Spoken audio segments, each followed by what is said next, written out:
राधानगरी धरणाचे स्वयंचलित दरवाजे म्हणजे राजर्षी शाहू महाराजांनी त्याकाळी वापरलेल्या प्रगत तंत्रज्ञानाचा उत्तम नमुना आहे।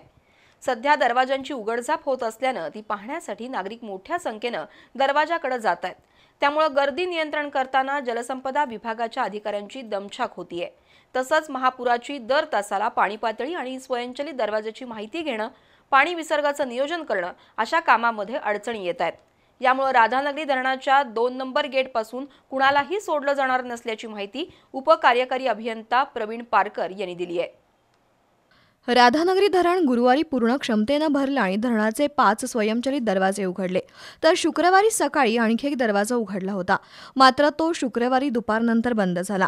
धरणाचे स्वयंचलित दरवाजे उघडल्यापासून अनेक जण धरणाच्या मुख्य भिंतीवरून स्वयंचलित दरवाजाकडे जाण्यासाठी जलसंपदा विभागाच्या अधिकाऱ्यांवर दबाव टाकतात।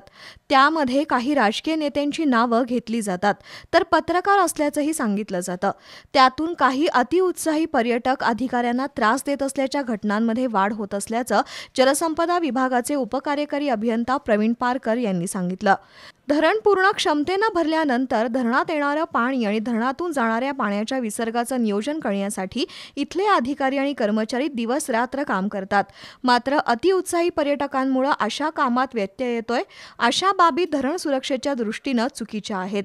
त्यामुळे आता राधानगरी पोलीस निरीक्षक संतोष कोरे यांनी धरणाच्या सुरक्षेकडे विशेष लक्ष देण्याची विनंती जलसंपदा विभागाच्या अधिकाऱ्यांनी केली आहे।